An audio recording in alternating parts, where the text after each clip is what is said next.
Dana's story. My name is Dana Woodruff Patterson, and I am 45 years old.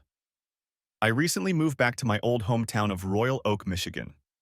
This move was a chance to start my life over for the third time and maybe get over some of the stupid things I've done.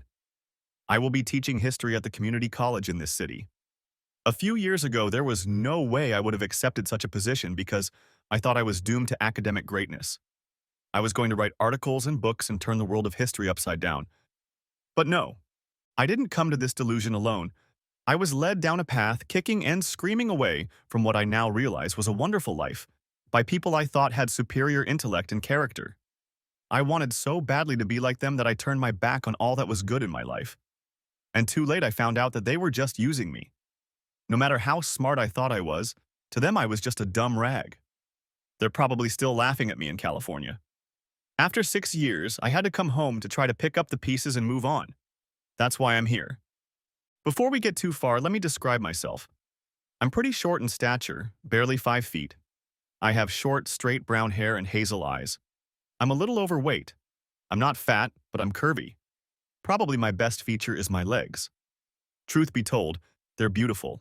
They are thick, toned, and just very muscular. In a short skirt, I'm just dynamite. This is what attracted my ex-husband to me in the first place, and unfortunately what attracted my professors to me and lured me out of a happy marriage. Speaking of the ex, I've been thinking about him a lot lately. Leaving him was certainly the biggest and stupidest mistake of my life. Not that I had much of a choice. No, I'm sure you've heard this story a million times. A happily married couple goes back to work or, as in my case, school. While there, she discovers new opportunities with a new class of people. She discovers what was missing from her former happy marriage and is tempted by the dark side. She ends up having fun with her boss, or in my case, the chair of the college history department. He promises to help her realize her potential and embrace her destiny as a doctor, lawyer, or Indian chief. In my case, I was destined to become a brilliant historian, and he was going to lead me to academic success on a level that I could never have achieved with my boring old husband. And naturally, he also brought me straight to his bed. At first, it was just the thrill of illicit fun with a man I thought was brilliant. Then he told me that I needed to expand my horizons intellectually as well. Then, of course, my husband found out and kicked me out for cheating. I still remember the day he and his private investigator cornered us in the professor's office and handed me the divorce papers. The professor said something stupid and Dan grabbed him by the throat. He stared at him for a moment and then just plopped him on the floor and apologized. At that moment, I realized that he actually turned out to be smarter than that. I couldn't even bring myself to look him in the eye after seeing how I had broken his heart. He refused to have anything to do with me. He never spoke to me again. He didn't even go to court. He just gave me everything and disappeared. None of our old, or should I say his old friends, passed him any messages or had anything to do with me. The college fired my former professor and entered into an out-of-court settlement with Dan. My professor and I began to move on with our lives. I had no other choice. There was nothing left for me here. Once we settled in California, I noticed that the professor started passing me around to some of his colleagues. All in the name of career advancement, he told me. After a few years, this became the norm. After a while, I began to feel more like his whore than a historian. Then I noticed that many other historians started getting better teaching assignments or research grants. They were getting them because of their hard work or intelligence, and I was just being cheated, and not only that. I think by the time I noticed that there was never any tenderness or emotion in the act, it was too late. I was shocked to learn that the professor had no intention of marrying me. Moreover, he told me that I was not the kind of woman that men marry, that I needed more variety than any man could give me. Meanwhile, no one had ever really kissed me, hugged me, or done anything to just spend time with me. In short, no one cared about me. The final straw was when, coming out of the shower after having fun with one of the professor's 70-year-old girlfriends, I heard them talking about me. Apparently, I really didn't reach their intellectual level. In fact, according to them, I wasn't smart enough to teach history in high school, let alone college. I spent a lot of time in tears afterward, and I had to make some tough choices. I couldn't sue the school or anyone else because everything I did was voluntary. The professor wasn't married, but she was in a long-term relationship with a physics professor from England. She didn't care who he was having fun with, as long as he came home when she called him. Long story short, I got fired for bringing it up anyway. True, they agreed not to tarnish my record with a notice about it so I could look for a job elsewhere. So I went back home to Royal Oak. There is a very good community college here. While it is not an important institution, it does its job for the people it serves. Classes start in 3 days, so Friday afternoon I went for a bike ride around campus to familiarize myself with the neighborhood.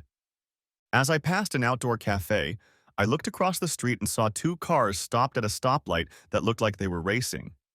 They were two similar-looking Mustang GTs. One was a red convertible with black trim, and the other was a black coupe with red trim. The driver of the black car got out of the car at the same time as the other driver.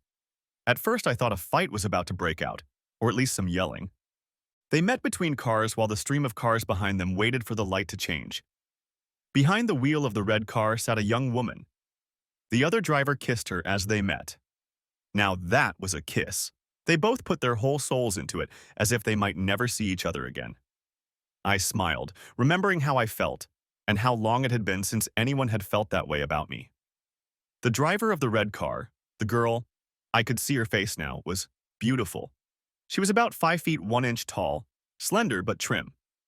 I had experimented with women a couple times in the past few years, and although I was neither bi nor gay, I would do it with her.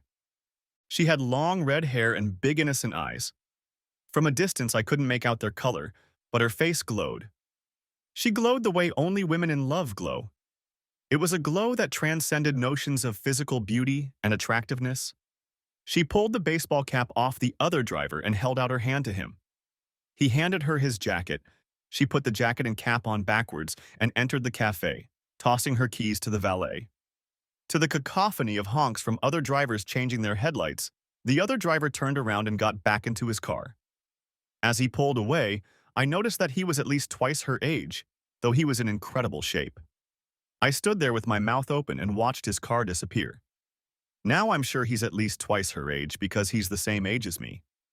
I no longer have to guess at the whereabouts of my ex-husband and soulmate. I've found him. What the hell was going on between him and that girl? Dan and Alex. My name is Dan Patterson. About 6 years ago, I found out that my wife Dana was cheating on me. We had a great life, and I thought we had a solid marriage. I was devastated. I wanted to just die, but life goes on. After a while, I went back to work. I got a few $100,000 in a settlement agreement from her old school, but I still worked to help myself get over Dana. For a couple years, I just worked. I didn't date or socialize at all because I felt something was wrong with me. Eventually, the woman I loved found other men who were better than me. My love for her just wasn't enough. After a while, I began to realize that the manufacturing industry in Michigan was in trouble. I decided to go back to school and get my degree. Truthfully, in the back of my mind, I thought that if I had been smarter, Dana wouldn't have left me. I chose business management and was terrified. 1,000 thoughts raced through my head. What if you're not smart enough? You're too old to go back to school. All the kids will laugh at you. You won't fit in. You'll never make it. But I got in anyway. The first couple of semesters went by fast. I got straight A's. I had a 4.0 GPA. I started to think that maybe I wasn't so stupid after all. I still hadn't dated, especially since I couldn't date anyone in high school. I was closer in age to the faculty than the students. Starting something with a faculty member was harder than it was worth. And the thought of starting something vaguely romantic with one of these young girls made me feel like a pervert. Then I met Alex in trigonometry class, and without my knowledge, consideration, or consent, my life began anew. We ended up in the same study group. We were studying with 5, 6 other students from our class. After a while, we began to notice that other than the two of us, no one was doing much studying. So at her suggestion, we started practicing just the two of us. Spending time with people either brings you closer together or points out your differences. In our case, we became friends very quickly.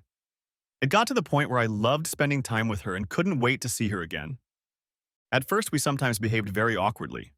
Some guy would come up to our table and start trying to talk to her in front of me, as if I wasn't there. I really wasn't. I was just an old man. Sometimes she would use me as a shield to ward off the bolder ones. That's how our first fight started.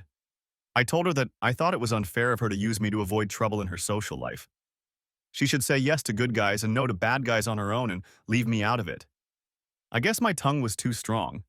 In hindsight, if I had really explored my feelings, I would have realized I was just jealous. Either way, she just picked up her books and walked out of the library. After that, I only saw Alex in class. We didn't sit together or talk.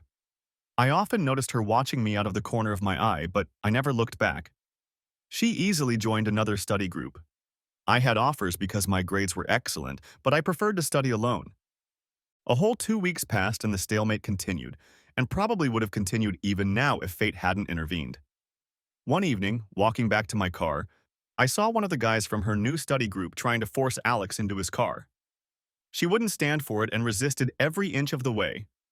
Before I realized what I was doing, I jumped between them and grabbed him by the collar. He let go of Alex in surprise and turned to face me. "Be a tough guy," he told me. "It's just a misunderstanding." I let go of him and saw Alex picking up her books, tears rolling down her face. "Damn tease," I heard the guy mutter. Hearing the guy's words, Alex started sobbing and something clicked in my brain. I turned around and grabbed the guy and punched him. I reached down and helped Alex up and hugged her. I walked her to her car and stayed there until she drove away. I almost didn't make it back to class, and even though I didn't feel like it at all, I went anyway. But instead of getting there early, I made sure I was one of the last ones to enter the classroom. I sat far in the back, not at the entrance as I usually did. Throwing a glance at the blackboard, I saw Alex looking around and hid behind the back of the girl sitting in front of me. The teacher had given us an assignment that we had to do in groups. So I worked with 3 people sitting in front of me and on either side of me. It was a pretty simple assignment. The unit of circumference, converting angles to radians, and periodicity. I didn't see what it had to do with business, but work is work. We were almost done when the teacher gave us a break. We used the correct formula, but our answers weren't quite right. We had to do some tweaking to finish. During the break, my group mates left the room to smoke or something. I stayed in my seat and started reading the book on my iPhone. I was halfway through the first page when I heard movement at the front of the room. I knew it was the sound of Alex's footsteps, and let's face it, I always felt her from across the room. So I stood up and left the room without even dignifying her with a glance. I came back from break at the last minute, and Alex was sitting in my seat. The 2 girls I was working with probably didn't care, but another guy in our group told me that she was working alone and wanted to join our group. He said he noticed that she and I were friends, so he didn't think I would mind. I think everyone there knew what was going on. The guys were just doing everything for Alex. I said, "No problem." Then grabbed my textbooks from under my desk and moved to another row. Working on the problems, I found our mistake and changed my answers. I turned in the work, listing myself and Alex as members of my group. After class, the instructor didn't find it as funny as I did, but she softened a bit when I told her that it was a group dynamics problem, and that instead of creating a problem, I had decided to get out of the situation. Alex was waiting for me at the entrance to the classroom. This woman had the biggest blue eyes you've ever seen. Yeah, babe. When I walked out of the classroom, she was there, of course. And she uttered those words that women always preface any seemingly serious situation with. "We need to talk," she said very quietly. "No, we don't," I replied in the same measured manner to match both her tone and her demeanor. "Yes, you do," she replied more emphatically. "Why?" I asked. No, no, no. I don't think Alex was ready for that, and she just stood there pondering as I walked away. Unfortunately, I wasn't as smart as I thought I was. I realized that she was just going with the flow and I wouldn't have to deal with her until class next week. We probably won't have a group assignment for a while yet, and if I keep showing up late and disappearing right after class and at recess, I can avoid her for the near future. After a while, it will stop mattering, and we probably won't see her after this class. The likelihood of us being in very many classes together in a school of this size was not very likely. It wasn't impossible, but unlikely. Anyway, that was my plan. Alexander Graham Bell, of course, messed up my plan. All she had to do was reach out and touch someone, namely me. I was so busy thinking about her that I didn't look at the caller ID and just picked up the phone when she called. "Hi," I answered. "Okay, where do you live? I don't want to talk on the phone," she said. "Why not?" I asked. "And if we can't talk on the phone, I think it would be better to meet on neutral ground." What, so you can just walk away and continue to avoid and ignore me? She asked. No, we need to get this over with and get back to normal. How do you know what normal life is? I asked. You ask the strangest questions, she replied. So where do you live? I gave her my address, but told her I'd meet her in the common area, near the lobby of the building. 10 minutes later, she walked into the lobby and everyone present stopped what they were doing to look at her. She quickly saw me and walked over. She sat down across from me and smiled. So what's up your ass? She asked. Nothing, I replied. Then why are you so mad at me? She asked. Her face was pensive, but still so beautiful. It was hard for me to understand why it meant so much to her. She was very smart, beautiful, and could have easily found someone else to study with. If memory serves me correctly, you were the one who jumped out of the library, I said. Only after you accused me of using you, she parried. And then you turned what was supposed to be a small argument into World War III. I'm sure you don't realize it, but the next day I was constantly trying to get your attention in class. She stared at me intently as she spoke, and I had to look away. I wanted to talk to you then, she said, but you wouldn't even look at me, and I got mad too. I thought that if I moved to another study group, you'd have to come and talk to me or tell me off. But you didn't. It was like you didn't care. And then that asshole grabbed me. I'm sorry I said that. What? I asked. The A word, she smiled as she said it. It fits, I said. Anyway, do you know how many people saw him trying to get me into his car and just kept driving? She asked. Not you, of course, and that's when I realized you cared, and were looking forward to today's lesson. I almost couldn't wait those 3 days. I hoped you'd call me, but you didn't. I started calling you 100 times, but you know. She shrugged. I got to class early anyway, she said. I got here an hour early so we could talk. Again, the laser focus of her eyes made me flinch. And you didn't come. Every time the door opened, I practically jumped out of my seat, she said. And then finally Miss Vanya showed up. And since you always come early, I figured you'd miss class, and I thought that was a good thing. Then I interrupted her. Why is it a good thing that I won't be in class? No, you idiot, I wanted you to come to class. But if you weren't there, you'd have to rewrite other people's notes and explain the new material, right? I nodded, but I didn't understand what she was getting at. Who do you think would have volunteered? She asked. It would be an easy way for us to talk.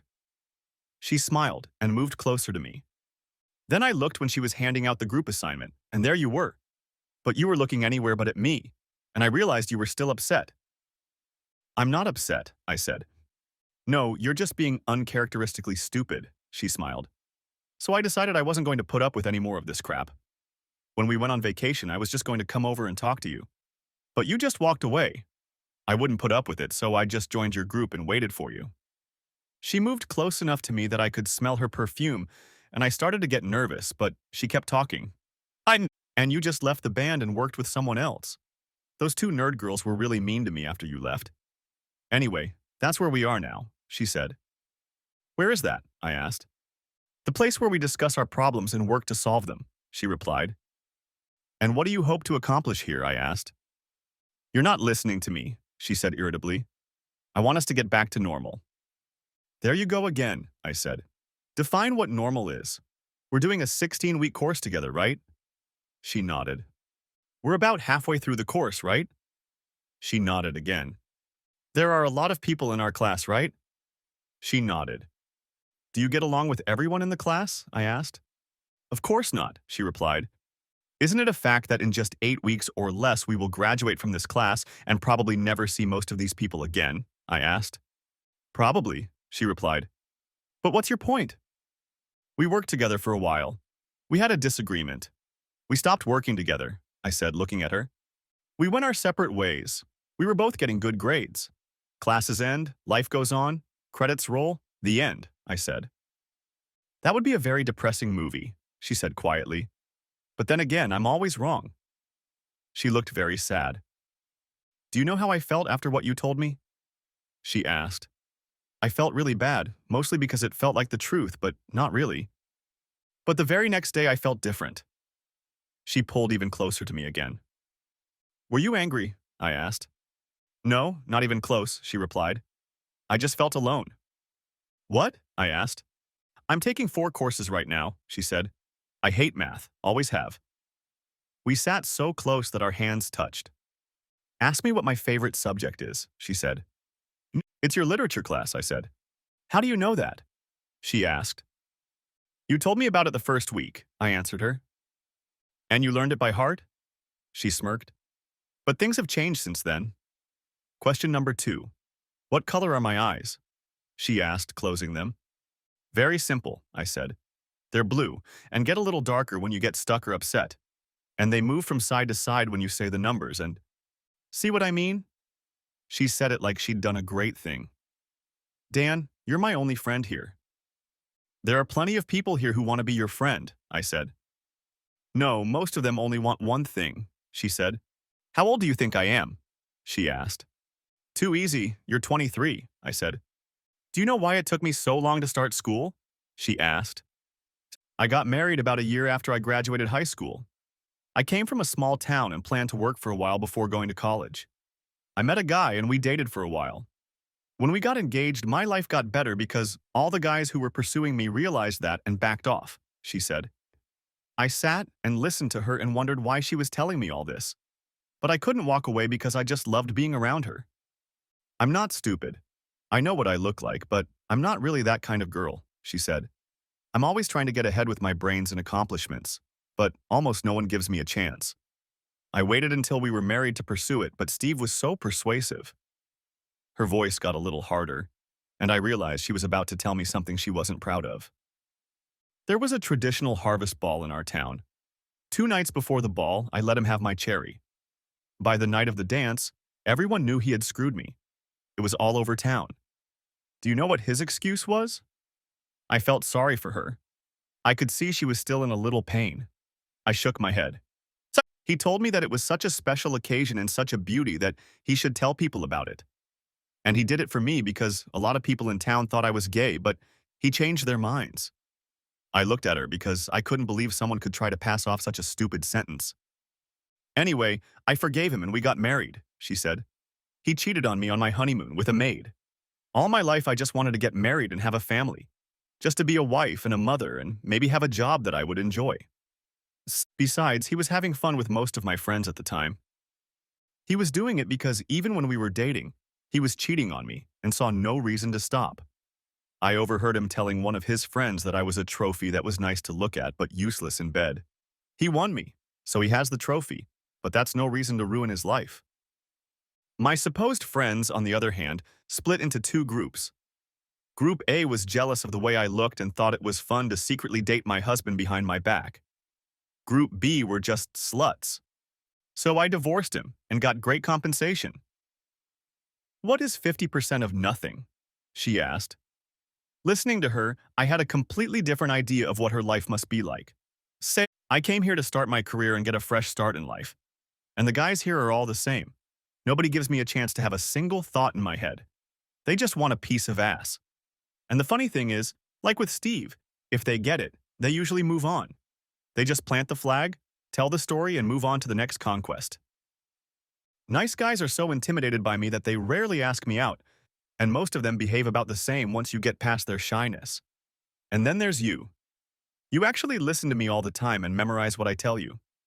And you look me in the face. You know I've caught you a few times just looking at my face? I like the time we spent together. I was planning on us taking other classes together after this. As for using you, I guess to some extent I did.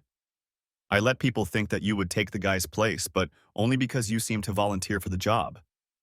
She looked at me again. I thought you liked me a little too. And then you just brushed me off like I was nothing, and that really hurt me. She bit down on her plump lower lip and my heart melted. I wanted to see if you'd be jealous because I work with those guys, but I just got in trouble and you still had to come and rescue me, she said. Alex, I'm just not good with people, I said. First of all, your measly 24 years of life is nothing. I'm almost twice your age.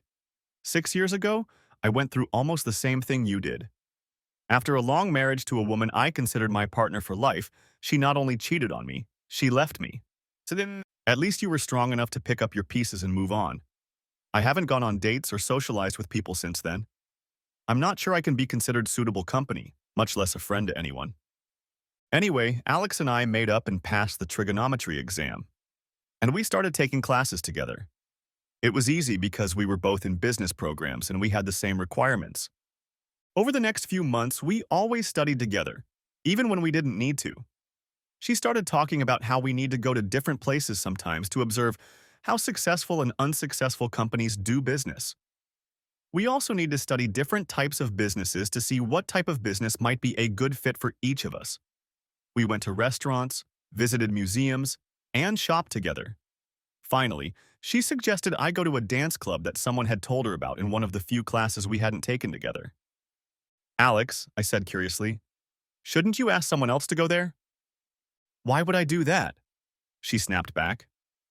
Her eyes narrowed slightly, and by then I knew enough to be careful in the wording of my next statement. Well, going to a dance club doesn't really sound like research, I said. What does it look like? She asked. Her eyes flashed, letting me know to proceed with caution. It's more like socializing, I began. You mean it feels like a date, she said. She leaned back and put one small hand on her hip. Exactly, I said, and I've already explained my position on socializing. I'm just not ready for it. Dan, she said, looking at me the way you look at a 4-year-old. We're shopping together, aren't we? She asked. We go to museums, don't we? We eat dinner together all the time, don't we? In all this time, have you ever once heard me mention that I'm going to do these things or anything else with anyone else? I stopped and thought for a moment. Well, I guess I just assumed you had, I said. Dan, we've been dating for months. I think everyone knows about it except you, she said. So why can't we go dancing? Dana. After recovering from the shock of seeing my ex-husband with this girl, I stood outside for a few minutes. I hadn't quite come to my senses yet. I don't know what I was thinking. I guess in the back of my mind I was thinking that maybe if Dan still lived in the neighborhood and hadn't remarried, or even if he had, we might have had a chance. I knew that if it hadn't been for my mistake, we'd still be together today. But seeing him with that girl made me feel awkward. Before I realized it, I had already followed her into the cafe. It was crowded and noisy, with music playing. As she made her way to a table in the back, I watched her. She was definitely popular, and everyone seemed to know her. It seemed like half the place was talking to her on the way to the table she was sitting at. There were already people sitting at the table she had chosen. She ordered something to drink. I watched as several men, guys, anyone, approached her and asked her to dance. She declined every time. She was talking to the people at her table. They were probably friends. Every once in a while, she would pull out a notebook and make notes in it. I had to admit that she was a very pretty and very popular girl, but that still didn't explain what she was doing with my Dan. Maybe she was an escort or a prostitute. That would explain a lot. Dan was so broken after I broke his heart that he could no longer form normal relationships and had to date prostitutes. If she was the center of attraction at the cafe, I was the complete opposite. I couldn't even summon a waiter. I guess I was expecting some kind of special treatment since I'm a professor and all, but it wasn't there. Apparently intelligence wasn't a bargaining chip in this place. The guy next to me noticed me looking at her and visibly perked up. That's Alex, he said. She's really hot. But don't get your hopes up, Mom. I don't think she's such a jock, although you're probably not the first woman to look at her. She's definitely popular, I said. Not in the way you think, he objected. Most of the people you see sitting with her or going to talk to her work for her. I turned to look at him more seriously. Maybe he could help me after all. Let's find a table and talk, I said. He looked at me questioningly. Don't worry, I just want to find out a few things, I said. And I'll pay for your food and drinks. It really worked. He raised his hand, a waiter appeared and pointed us to a dirty table that was very close to my target. Yes, I called her my target because she had what I wanted. I hadn't planned anything like this when I left my apartment this morning.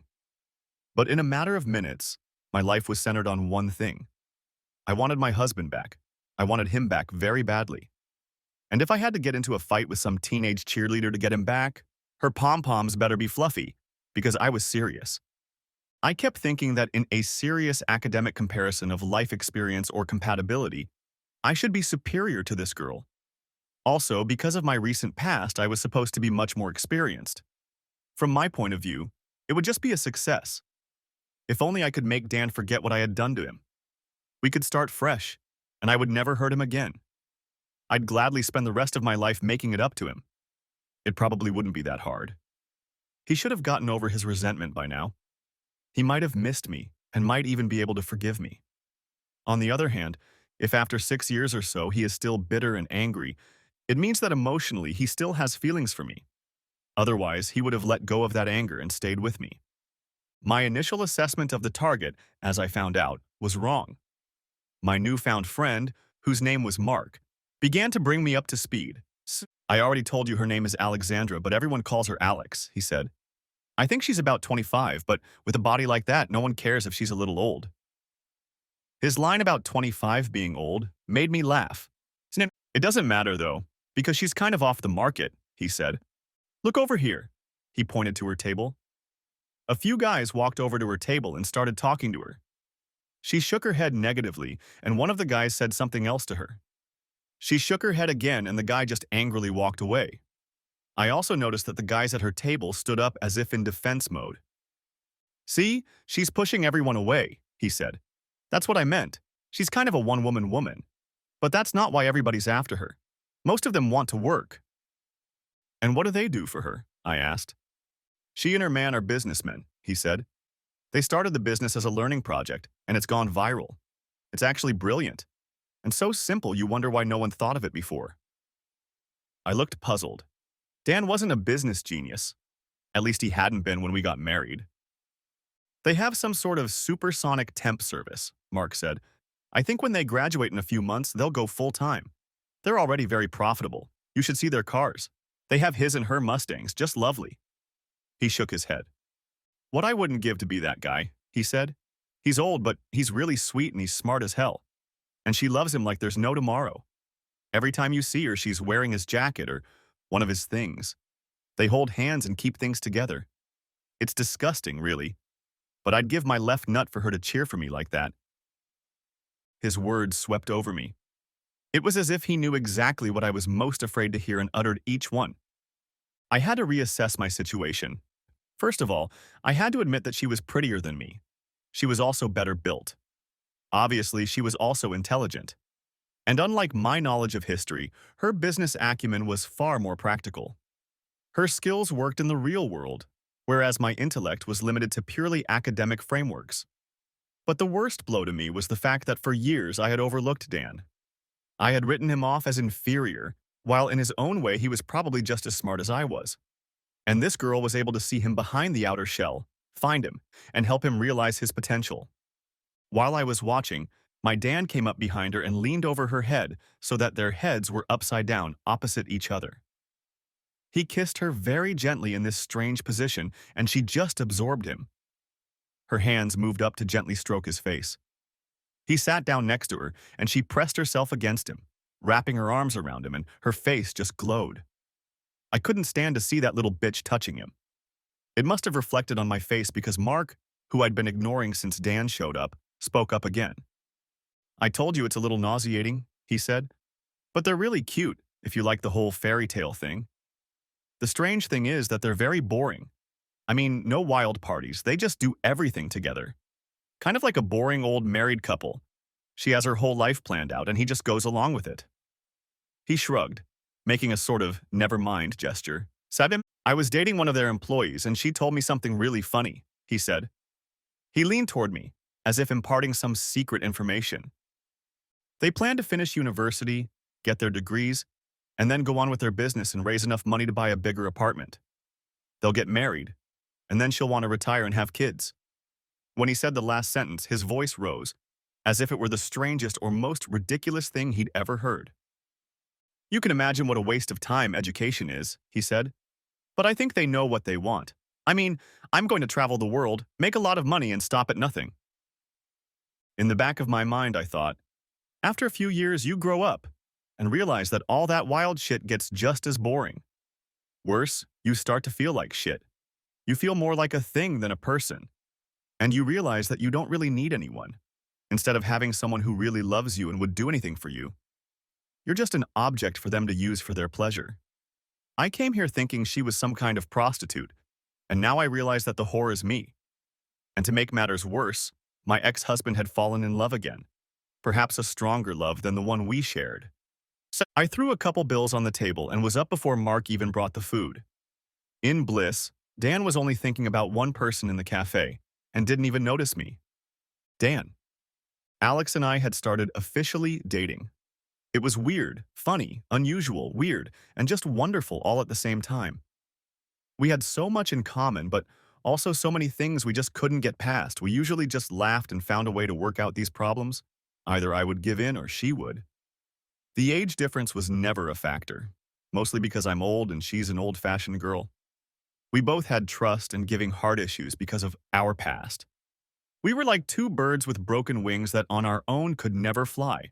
But flying together was not only easy, but magical. Our company, Dan Alex Inc., started as a learning project. We were challenged to figure out how to modernize an existing business plan or make it more flexible. We decided to create a fictional temp agency. It would be a partnership between Alex and me. By then, we were no longer just dating, but we were no longer in an intimate relationship. We did cuddle and kiss a lot, though. I think we were both a little shy at the time. Our temp agency was different in that we used a constantly updated resource. In addition, our resource had a very broad base to utilize. We utilized college students to fill positions. Alex handled the administrative part, and I handled the management part. She handled payroll, payments, taxes, billing, records, and so on. I handled scheduling, client meetings, staff meetings, organizing, and running events for clients and staff. We had spreadsheets, flyers, a business plan, and sample reports. We even made letterhead and business cards. It was great. When we got to the professor's pre-defense, he reminded us that this was a group project, and a group requires 4 people, at most 3. But he liked our idea. He suggested a couple bright students from our class who were in backward groups. We talked to a few and chose Darla Martin to work with us. We didn't make her a partner, but she became a full part of the team. Our meeting with Darla was a lot of fun. She was tall, slender, and had a very energetic personality. Her first words to us were, "The professor told you to really form a group, right?" She smiled and said she still wanted to work with us. "But you guys are hard to talk to. You guys are like us against the world. What are you guys, married or something?" "Or something like that," Alex replied. "But we'll keep you posted." Darla was brilliant in that her skills covered an area in which neither Alex nor I excelled. Darla was a marketing genius. Alex and I had been so busy developing and creating a business plan and procedures that we hadn't thought about how we would market it. Darla took over the marketing. We played high five, but we must have lost our business cards or flyers somewhere, because the same night we saw our estimate, we got a call. Someone had found one of our business cards and wanted to hire us. We called Darla and told her about it. She laughed with us. Then Alex turned to me with a serious look on her face and asked, "Dan, what are we going to do next?" "Whatever you want, Alex," I replied. "Oh, that's so sweet," Darla said. "No, seriously," Alex said. "What are we going to do after all this? I don't want us to distance ourselves from each other. You worked for one company and I worked for another. Then we didn't see each other, we drifted apart, our lives went to hell, and you started cheating on me." Darla and I looked at her frantically. "And we're getting divorced," she said. "Alex, I would never cheat on you," I said. "I'd die first, and we don't have a sex life as it is." "You guys aren't having fun? You're kidding, right?" Darla said. "What's your answer?" I asked. "Let's do it for real," said Alex. Long story short, that's what we did.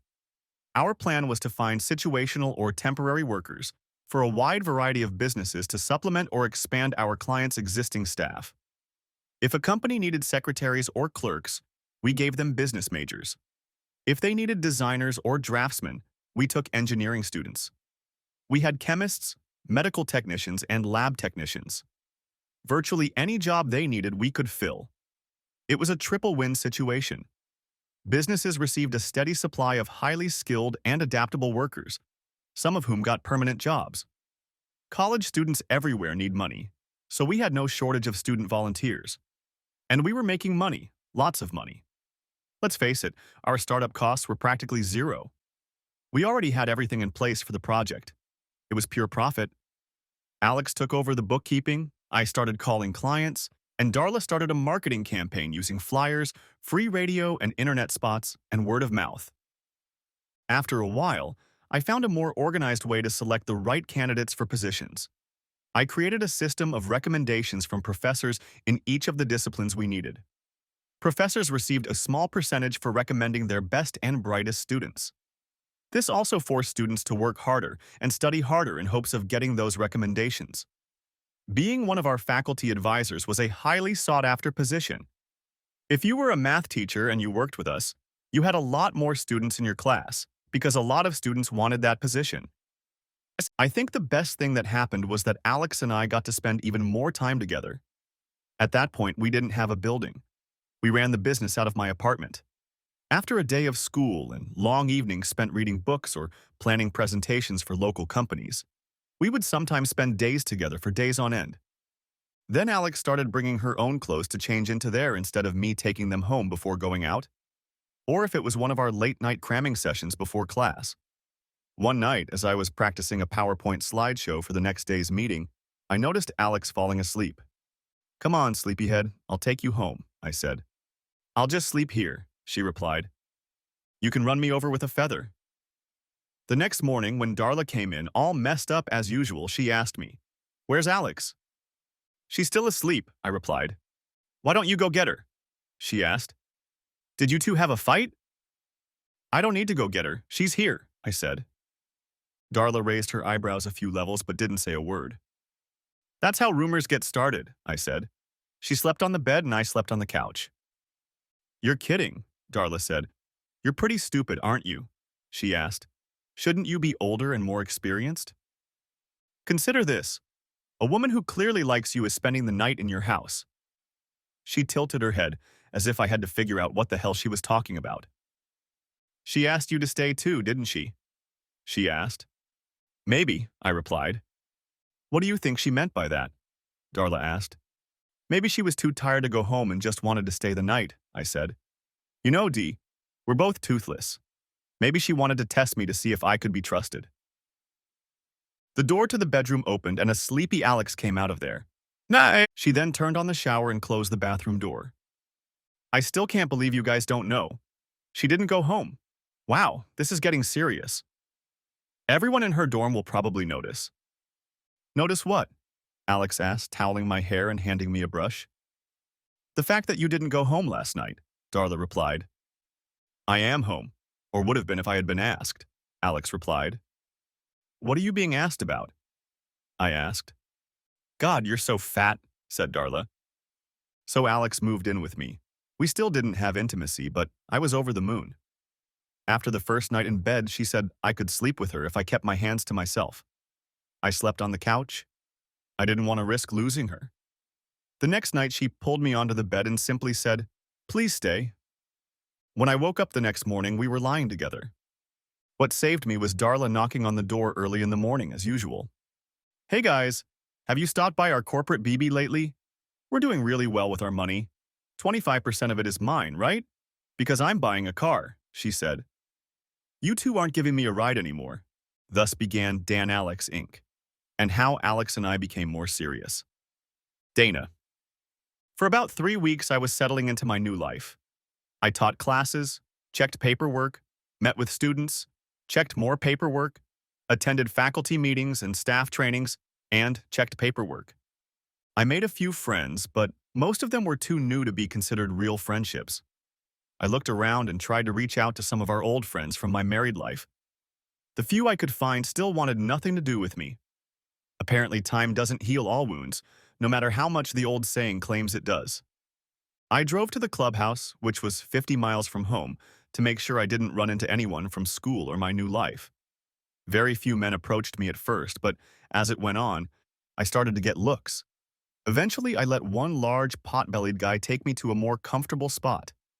It turned out to be the back seat of his car. What a romantic. But he actually helped me more than I realized at the time. The session with him was a microcosm of my entire relationship since I ended my marriage. I moved on with my life, but mostly my heart just ached. When I was teaching classes or walking the halls, I never saw Dan or his whores, but I heard about them all the time. I'd walk by a math class and the professor would ask, What is symmetry? Describe something symmetrical. Some pimply-faced nerd would raise his hand and say with a smirk, Alexandra Stanton.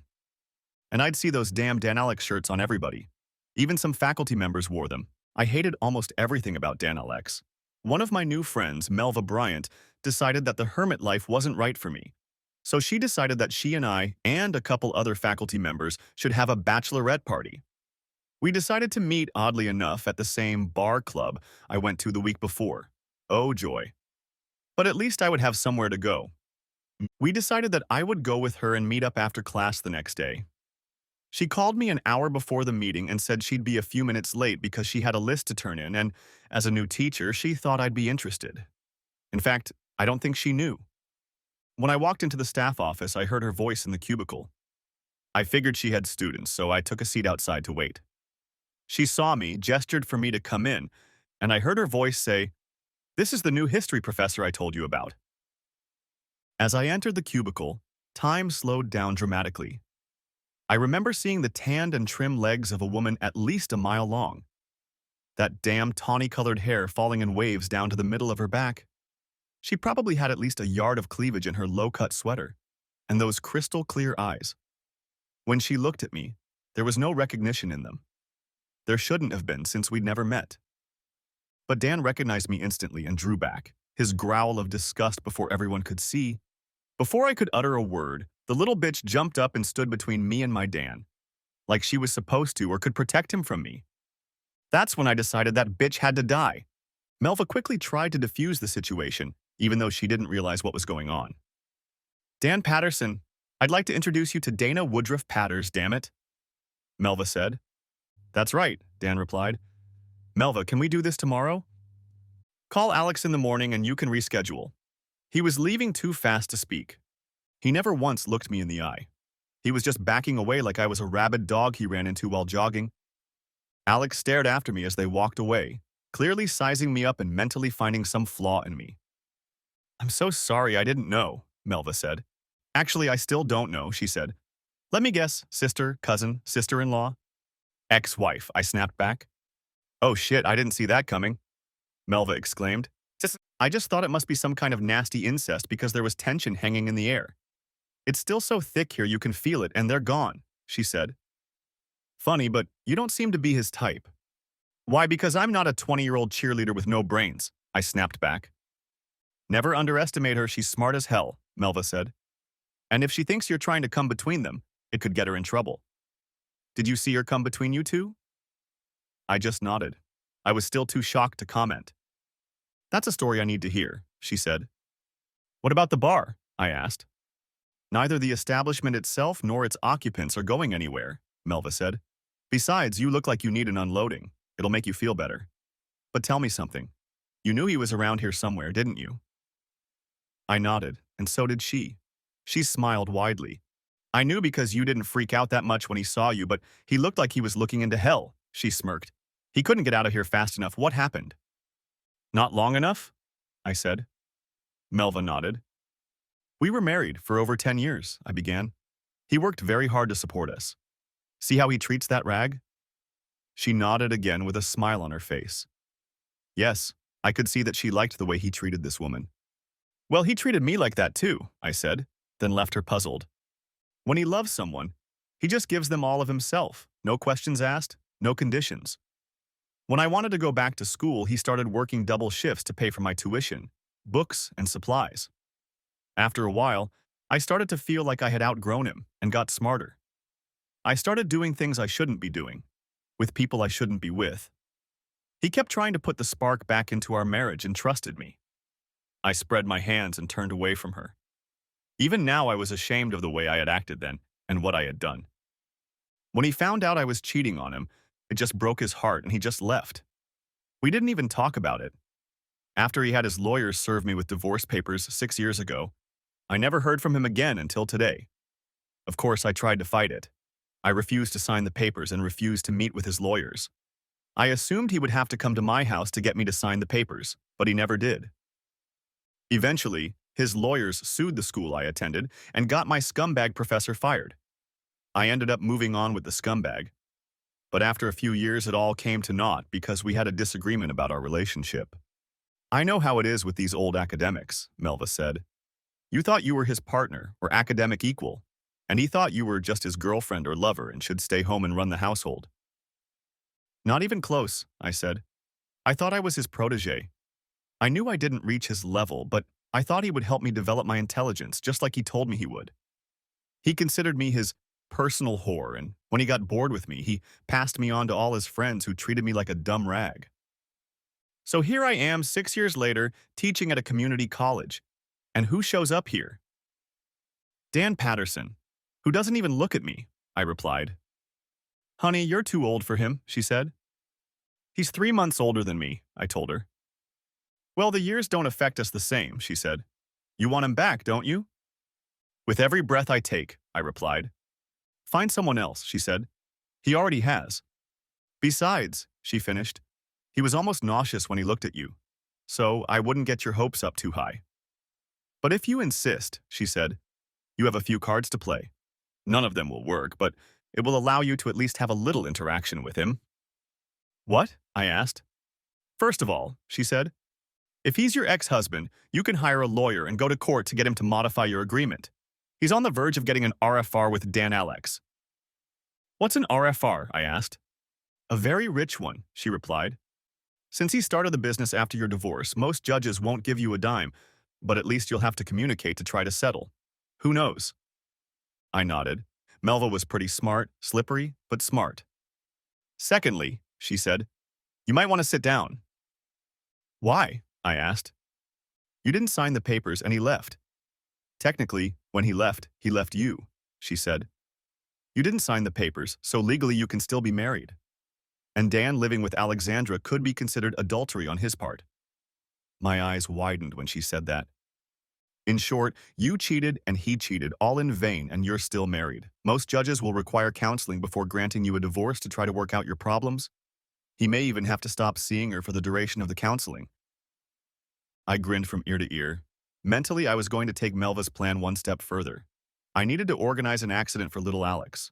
There were several reasons for this. I knew there was no way Dan was going to give up on this girl. I also knew she would never give up on him either. 1, she'd kill me. And 3, if something happened to her, Dan would be in a lot of pain. Not that I wanted to hurt him, but the facts were there. He'd only loved 2 women in his entire life, and if something happened to this little bitch, who else could he turn to help him deal with his grief? Helping him cope with the tragic loss of poor little Alex meant overturning my past transgressions. I needed a lawyer, a plan, and makeup. Dan. Alex, we need to go on vacation, I said. 2 questions, she replied. 1. She held up one of her tiny fingers. Where are we going and for how long? She asked. Anywhere, I replied. Let's go to Paris. Women always want to see Paris. I don't want to, she said. It's just a different city. 2, she said, raising another finger in the air. Why, and more importantly, why now? She asked. It's that evil bitch, isn't it? Should have kicked her ass then. That really amused me, because Alex was not in the mood. She wasn't actually used to using profanity, and here she said bitch and ass in the same sentence. Besides, Dana wasn't a huge woman, and Alex was petite, so the idea that she could actually kick someone's ass was amusing. Judging purely on height and build, I think most junior high girls could kick Alex's ass, so I had to avoid laughing at her, but her desire to protect me made me love her even more. So, we're not going to let her run us out of town, no way. We have business to take care of, she said firmly. Besides, I'm already on vacation, she said, snuggling up to me. Every day we spend together is a vacation, Dan. It's not what I wanted when I was a little girl. That will come after a while. But right now I can't think of anything I want more than us. I know that old woman hurt you, but I'll never let her do it again. She teaches history, and we've both already completed our history requirements. We don't need to socialize with her. Let's just be ourselves and let her go to hell, she said. Is there anything else, ma'am? I asked. Yes, we need to have a board meeting right now, she smiled. Okay, I said. I'll call Darla and get her down here. Just not that kind of board meeting. Her smile grew even brighter. What other ones are there? I asked. Say that. The kind we hold in the bedroom when we're bored, she said, smiling. Or when I'm bored, she snapped out of her seat and ran for the door. I ran after her, forgetting that I was worried at all. Why was I worried? I was in love with the most beautiful girl in the universe. Why should I care that my ex-wife, a dried-up whore, was teaching at our school? Because life always wants to piss in your cornflakes, that's why. Dana. Over the next few days, I was very busy and worked very hard. My plan had to work on 3 fronts. First, I needed to find a good attorney who would look into both legal aspects of my case. What interested me most was the fact that we could still be married. I hadn't actually signed the damn divorce papers, but I remember that there was a clause in them stating that they would be approved after a certain period of time, whether I signed them or not. But what was even more interesting was that Dan, being the injured party and having filed the lawsuit anyway, just disappeared. Had he not signed the papers, the lawsuit could have been dismissed. I had hurt him so badly that he just filed the lawsuit and left town. Pursuing Dan for money was secondary because I didn't need Dan Alex, I only needed Dan. Naturally, his money had to go with him. The second part of my plan was to work on myself. I joined a gym, found a personal trainer, and started a diet and exercise program. If I wanted to have any chance of competing in the Miss Teen America pageant, I needed to be the best I could be. But it wasn't easy. Even I had to admit that I was nowhere near as beautiful as she was. And yes, I was having fun with my coach too, so what? The last part of my plan was to find people who hated the little bitch as much as I did. It would be ideal to get her out of the restaurant or club while Dan waited for her. After they got her out of there, they could do whatever they wanted with her. I wanted them to tape the whole thing. Then I would show the video to Dan. I needed to make sure he thought she did it of her own free will. Then she'd be no better than me. And with the way he treated cheaters, he would have had to leave her. Just imagine his little heart breaking and me flying to pick up the pieces. After a few weeks, I was ready. My attorney looked into the situation and found out that a final decision on our divorce had not yet been made. We were still effectively married until we filed the papers. In fact, we were legally separated, but we were not communicating or dividing property. It was tenuous at best, but it was sufficient for my needs. My attorney told me that 6 years of separation and the fact that I had effectively destroyed the marriage would likely not bring me a dime. They convinced me to leave it alone and move on with my life. But all I needed was a meeting. Honestly, until I saw my husband with that little bitch, I hadn't even hoped for a meeting. But now, if everything went according to plan, I could get the whole package. Now, the day of the meeting came and I got dressed and thoroughly prepared for it. I styled my hair and put on a new floral print dress. I was sitting in my attorney Mike Miller's office when the door opened. Things hadn't gone the way I'd expected. But Dan never did what I expected again. I had hoped he would come alone, but I expected him to bring a trailer of Thrash Barbie. Besides, there was a chance he'd bring his lawyer with him too. What I didn't expect was for them to show up the way they did. He hired the largest law firm in the state specializing in divorce. It had 4 attorneys, 2 secretaries, a paralegal, and a stenographer who kept a record of the meeting and gave copies to both parties. After the legal team entered the room, Dan walked in, holding his bimbo by the hand. This time I was able to get a good look at her. The first time I saw her up close, I was too crazy to get a real look at her. I have to admit, this bitch is really beautiful. And unfortunately for me, it's not makeup or plastic surgery. She's just so damn naturally gorgeous. Damn, that's gonna be tough. She also had the kind of lips that told me that if I ever farted in her direction, she'd rip my lungs out through my nose and then make me eat them. Besides, she was dressed like an adult today, and I realized that she might be a little older than I thought. She was wearing a beautiful black dress that must have cost an arm and a leg. It was very conservative. Her hair was styled into one long braid and tied back in a ponytail. This little bitch was much smarter than I had realized. Her outfit made me look much less serious. Then, I noticed her real attack. She hadn't let go of his hand for a second, and now, sitting at the table with their still joined hands, I saw it. The largest sapphire engagement ring I had ever seen. The sapphire alone was large enough to choke an elephant. It was surrounded by a double row of beautiful white diamonds. That bitch would never marry Dan. After my lawyer made his statement, I knew there would be no trial. He was good, but out of his league. Dan's legal team just crushed him. By the end of the trial, he was running around buying them coffee. Really, he managed to score the only critical point I had. In order to sign the papers, I needed a face-to-face meeting with Dan. That was the real reason for this whole mess. The counselor explained to me that I was sorry for the way our marriage ended, and that I was completely to blame for it. I went through counseling for my unconscionable actions and wanted to help him calm down a bit. His lawyers looked at it and said it sounded very reasonable. If that's my only request, then we can sign the papers and end this here and now. Dan nodded his head silently, and the lawyers started to leave the room to leave us alone. 10 minutes, Dan said. You'll make your speech, and we'll call it a day. I'm staying, Alex said, rising. Nah. She had the look of a cornered lioness, and her eyes were drilling my face. It's okay, I lied. I was hoping you'd stay. Both Alex and Dan seemed surprised that I wanted her to stay. I had hoped to be alone with Dan again, but I had planned for her to be around.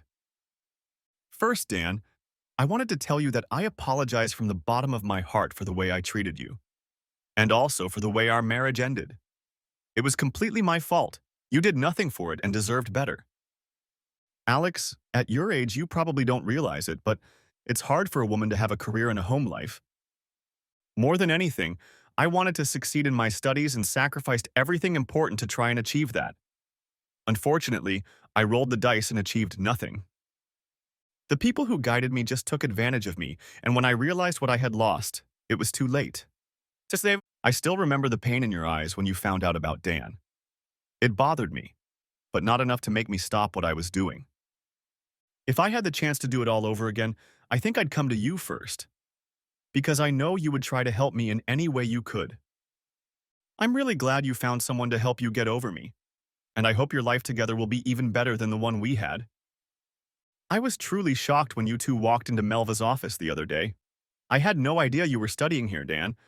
I also didn't know you were dating anyone or even still in town.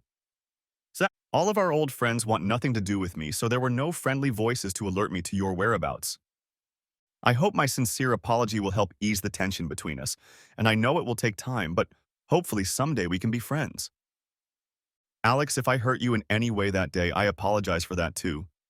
But it's not easy to see the only man you ever loved happy with someone else. And you both seem to be happy. That's all I can say, so please forgive me. I realized I'd partially succeeded. The little bitch's face softened a little, and she stopped looking like she wanted to bite her nails. Dan, however, was still as angry as he'd been in the beginning. I realized he wasn't buying anything. They stood up, nodded at me, and headed for the door. She looked back at me and smiled a sort of sad smile. I wished I could read her mind to know what she was thinking. But Dan didn't even look at me. I couldn't understand why. If he still hated me that much, then he still had feelings for me. If he still had feelings for me, why was he with a Girl Scout? Dan. Alex, as usual, only wanted to see the good in people. Since the last conversation with Dan had ended, her anger at Dan had dissipated. She tried to reassure me by telling me that she loved me no matter what, and if I loved her just as much, Dan couldn't hurt us. On the other hand, I didn't trust that bitch as far as I could throw her, so I decided to seek help. Without Alex's knowledge, I hired a private investigator. I wanted to find out everything Dana did from the time she woke up in the morning until she went to bed at night. I found out a lot of interesting things. Some of the people she was seeing were also suspicious. She was seen giving money to Brian Austin, the same jerk I saved Alex from during our one and only fight. Please don't think that Alex and I didn't fight, because we fight all the time. It's just that our fights are very short because neither of us care about anything more than each other. So if she wants to go to a party and I want to watch soccer, I DVR the game. And we don't stay at the party for more than an hour or two. I can't think of anything more important to me than Alex, and deep down, I hope she feels the same way. I contacted a friend of mine who had just gotten a degree in criminal justice and laid out my case to him. Dana was seen with a known dealer, and she was passing him money through Brian. She seemed to be socializing with everyone she could find who didn't like me or Alex. Greg told me that my evidence did seem suspicious, but it wasn't enough to investigate. So that week I just stayed with Alex every night. When the weekend came, she was ready to freak out. Dan, if you love me, take me out, she said. I don't care where we go, to dinner or dancing or a movie. Just let's get out of here. Despite my wariness, I could never say no to Alex, so why start now? Besides, all the things she wanted to do were quite public, and I didn't see anything wrong with that. Besides, we'd bring Darla with us. A second pair of eyes wouldn't hurt. In the end, we decided to go to the cafe because it was one of our favorite places. It was lively enough that no one was trying to do anything. There were just too many people there, and the place itself wasn't that big. As part of my paranoia, I called a few guys who worked for us from time to time and offered them triple the time in a couple hours to watch Alex and I at the cafe. They thought it was stupid, but it was my money, and they were happy to have it. So as soon as we got inside and started making our way to our favorite table in the back, the hair on my back stood up. I had a really bad feeling about this. As I looked around the cafe, I saw Brian and a few other guys asking Alex out on dates, getting rejected and not being happy about it. It didn't bother me much, though, because I saw my boyfriends too, and we had more of them. The final shock came when we got to our table and saw someone sitting at it. The shock wasn't that the table was occupied. The shock was who was occupying it. It was Dana. She had gotten a different haircut, dyed her hair, and wore a dress that must have cost her at least a couple of months' paychecks. I wondered what the hell she was trying to do. As soon as she saw us, she waved us over. Naturally, I pretended not to notice her and started looking for another table. Alex poked me in the ribs with his elbow, grabbed my hand, and started walking towards a table. "Hi, Dana, can we join you?" she asked. Dana. It all happened on Friday night. Brian and I and a few of his friends had been sitting at the coffee shop all week. We sat there night after night waiting for them to show up. I couldn't believe they were stalling for so long, but I wasn't going to pass up the opportunity. The plan was very simple. Alex's drink would be spiked with a cocktail we made especially for her. Brian and the boys would sneak her out the back door. She would then be taken to the location of the second part of my plan. There were at least 10 other guys waiting for her. The funny thing is, I first started looking for guys who didn't like her. I couldn't find any, except Brian, of course. Then we started looking for guys who liked her. Then the guys reached out to us and we had to hold them back, so Brian, 2 of his friends, and 10 people gathered at my house. I liked the number 13 because it reminded me of the Last Supper in the Bible. It was supposed to be this little sissy's last supper with my man. She just didn't know it yet. After it was over, she had 2 options. 1, just break up with Dan. The second was to get someone to show him the DVD. Then he would break up with her. He'd break up too. And if the bitch cared one bit about him, she wouldn't want that. "How are you doing, Alex?" I asked, smiling. "Great," she replied cheerfully, snuggling up to Dan under his arm. She smiled and looked around the cafe. There was another girl with them. I didn't bother to ask her name, and she didn't bother to give it. Alex ordered drinks for everyone and brought me another beer. I noticed Dan wasn't drinking. He only had a Pepsi and the bottle was unopened. They got up to dance while the waiter brought them their drinks. He nodded to me, and I realized he had done what he was paid to do. I smiled myself, leaning back in my chair and watching their last dance. Really, you couldn't call it a dance. When we got married, Dan hated dancing. I often danced with others, and he'd just sit at the table and watch. He didn't do that with her. He'd get up and dance. He made an impression on me. He'd clearly changed since we'd been apart, and for the better. She, on the other hand, was just wrapping her arms around him. It was goddamn disgusting. It was almost like watching her dancing on my husband's lap. I tried to hide my displeasure and hoped I succeeded. Everyone in the cafe was watching them. Finally, they went back to their table and got their drinks. Alex, as I expected, ordered some kind of frou-frou drink. It was pink in color and was in a glass with a small umbrella. Might as well have had a little Barbie doll attached to it. Dan kept his eyes on me. They went back to the dance floor, this time leaving me with another girl. "Dan seems to be doing well," I said, trying to make polite conversation. "You mean since you ripped his heart out with a stupid bloody spoon and left him to mess around with some ancient boring farts," she said, smiling. I stared at her in shock. "Look, bitch, I may be Alex's best friend, but I bear damn little resemblance to her," she said. "Alex is living in her own little fantasy world with Dan right now. But she's very strong. She's been through some bad relationships, and so has Dan. And if you think for 1 second that she's just going to stand by and watch you try to hop on your broom and fly off with her man, you're an idiot. If you make one move in his direction, she's going to lay your dried-up old ass down, Grandma. And if she can't, I will." I'd never seen anything like it. The whole time she was saying those words to me, she was smiling. Anyone looking at us would have thought we were just having a pleasant and polite conversation. Before I could even think of what to say in response, Dan and Alex came back to the table. Alex announced that she was going to the ladies' room. Dan looked at Darla and she got up to follow Alex. Alex looked at Darla as if she wanted her to stay with me and Dan. Finally, Darla followed Alex. I was alone with my husband for the first time in almost 7 years. So Daniel, I think we're past the sorry stage, but I want you to know that you've really made great strides. You've gotten a lot better. Let it go, Dan said in the coldest voice I'd ever heard. His voice was so cold that I swear every time he opened his mouth, a little light lit up inside, and I looked for the frigid air sign. Yeah, he looked at me like I was a bug he was about to squash. His eyes were completely devoid of any emotion. I flinched and realized I'd made a mistake. But now it was too late to stop. At that moment, I realized I was in a hopeless situation. The only way to keep him and Alex apart was for one of them to die. And if she died, he would turn heaven and earth upside down to find whoever was responsible. There was no way I could bring him back ever. Looking toward the restrooms in hopes of catching Brian's eye, I saw that I was already too late. From his vantage point, Dan didn't see Alex stagger to her feet as Brian came out from around the corner and grabbed her with one hand. Darla tried to scream, but Brian punched her in the face with all his might and she fell. Brian then picked up Alex and headed for the back door. All at once, 4 or 5 guys ran after them, yelling for them to warn Dan. I grabbed Dan's arm and said, "Wait, Dan, she's no good for you. She's too young. She's not smart enough for you." Dan looked at his hand that I had grabbed him by. I guess that was his version of a warning.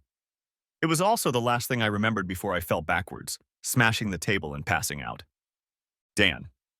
Walking out of the club that Friday night, I was more scared than I'd ever been in my life.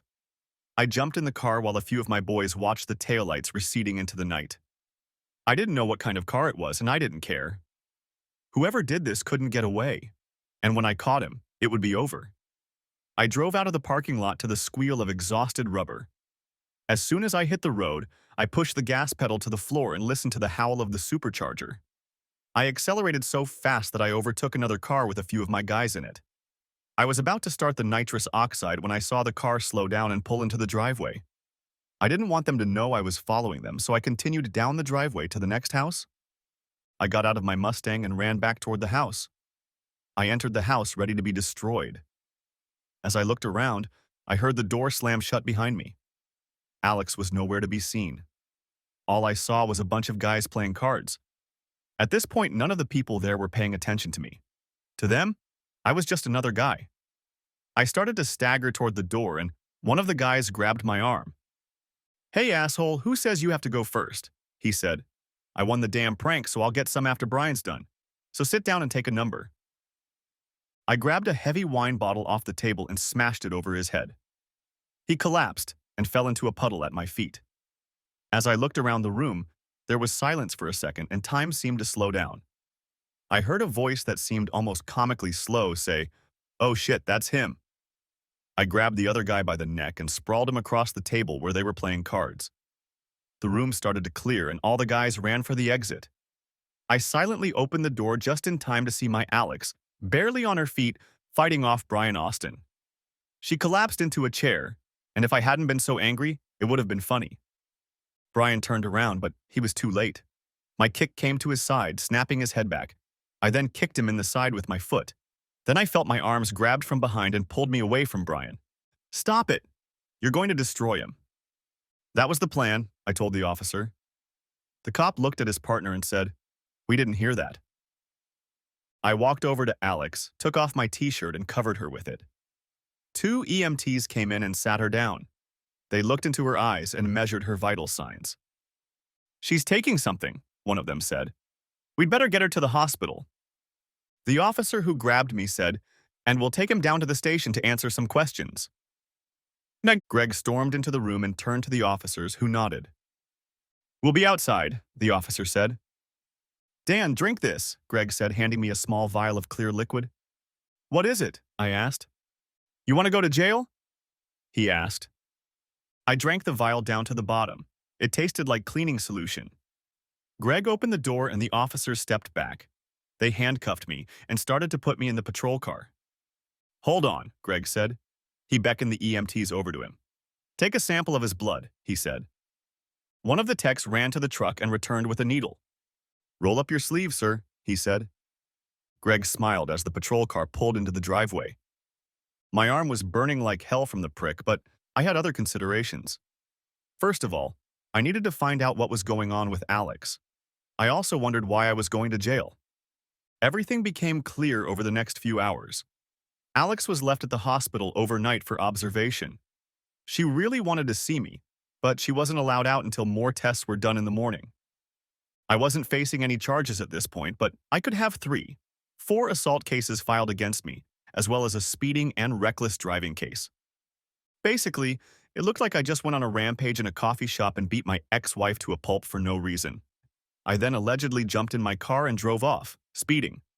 I drove to someone's house, invaded a private party, and assaulted 3 men there. At that point, I was only detained for questioning and charges were to follow. Darla came to me. Her left eye was swollen and closed. Are you all right? I asked. Much better now, she replied. Did they give you painkillers for your eye? I asked. Did it make you feel better? No, I saw that asshole who hit me at the hospital after you were done with him, she smiled. That's what made me feel better. Alex is furious, she said quietly. She doesn't understand why you're not with her. They're holding me for questioning, I said. Oh, I'd better go tell her that now, she said. What makes her think I wasn't there? I asked. No, she thinks you think she's damaged goods, Darla laughed. What? I said, looking at Darla's receding back. Almost 2 hours later, a very solid-looking man walked into the room. His hair was completely gray. He was wearing a suit that had seen better days. I don't think I'd ever seen him before, but there was something familiar about him. He looked at me over his glasses. In his hands, he held an official-looking folder. You don't look like the type, he said. What type? I asked. He gently but firmly took my hand, rolled up my sleeve, and looked at my arm. Definitely not the type, he said. I'm the chief of detectives in charge of your investigation. You seem like a reasonable man, so why don't you tell me the whole story? I already know what the evidence points to, but I'd like to hear your side of the story.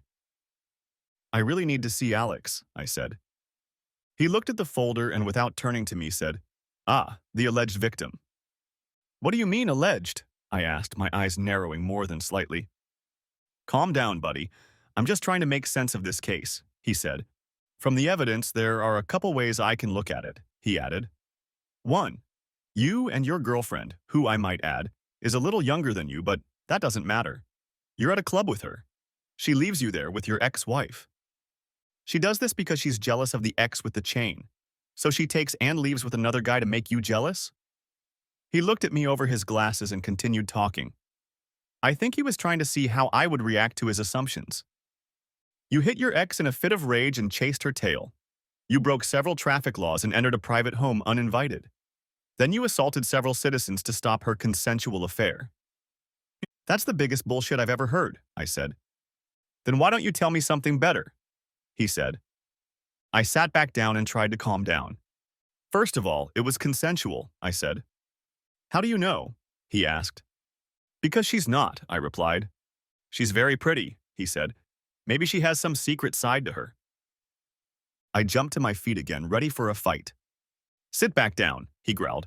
Screw you, I shouted back just as loudly. Alex is the air I breathe, I told him. There's no way she'd do anything like that. I trust her completely. Then you're lucky. You left without realizing anything. To try and save her instead of calling the police like you should have, he said. I had to get to her, I said. And you were very lucky, he said. But what if you hadn't been so lucky? If she was out of it and you saw her with a bunch of guys and showed up in the middle of nowhere like that, what then? He asked. I'd destroy them all, I replied. And then what? He asked. I'd probably be put in jail, I said. And then what? He asked. What about you and your girlfriend? What do you mean? I asked. Would you be able to be with someone after seeing that picture? Even if it was against their will, it would take a long time to get over it. You're not a spring chicken to anyone. Number 1, I said. I already told you Alex isn't like that. If you knew her, you'd realize she's the sweetest, most special person on this planet. And if I'd been late and she'd been attacked, I'd still love her for the rest of my damn life no matter what. If you knew us, you'd realize that, I said. Oh, I already know that, he said. I've known how she felt about you for a long time. I just needed to hear you say the same thing about her. And I think she needed to hear it too. He opened the door and there stood Alex and Darla. Both of them looked like they could barely stay on their feet. Alex slowly walked over to me and took my hand. She slowly ran her hand around me. I was so scared, she said. Come on, you knew I was coming for you, I said as I hugged her. Oh, not again, she said. I was afraid my Uncle John wouldn't like you. I had no doubt you'd drive a gasoline truck through hell for me, just as I would for you. I kept telling those guys that when you got here, they wouldn't have any fun. She shook her head and took my hand. Let's go home, she said. They're holding me for questioning, I said. You can go, said Detective Uncle John. When you talked to Greg last week, we started following your ex, but we didn't say anything about it.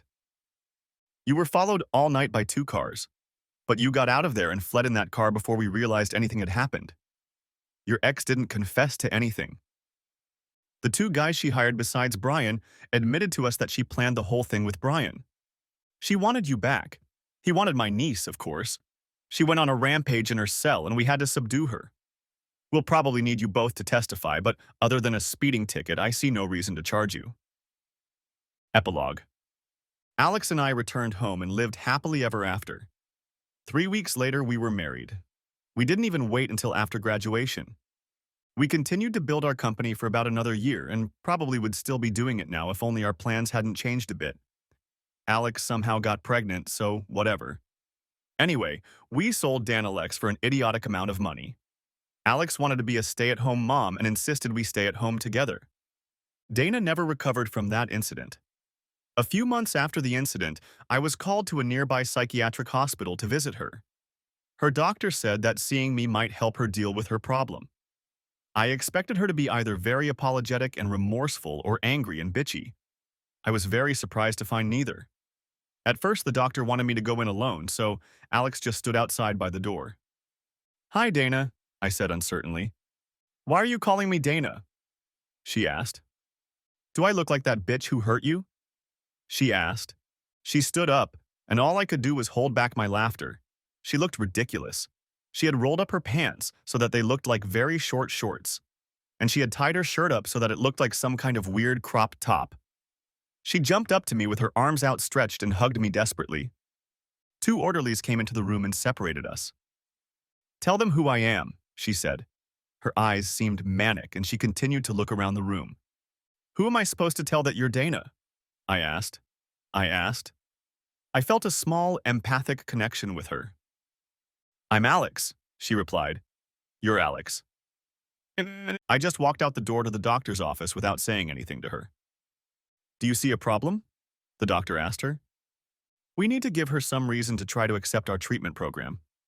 She seems fixated on you to the point where she's willing to do anything to be a part of your life. And you're willing to participate in her treatment? At this point, Alex said quietly, I think I know how to help her, she said. Alex walked into the room and said, Hi, Dana. She pulled me into the room and kissed me hard. Then she turned and looked at a startled Dana.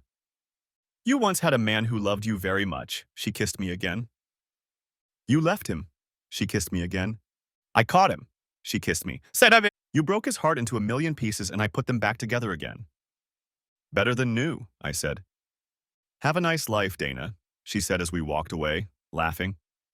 I think we knew it was a cruel thing to do, but after all we had been through, we didn't care. We never saw or heard from Dana again. Thanks for watching. I hope you enjoyed it. Subscribe to my channel and watch for the next video.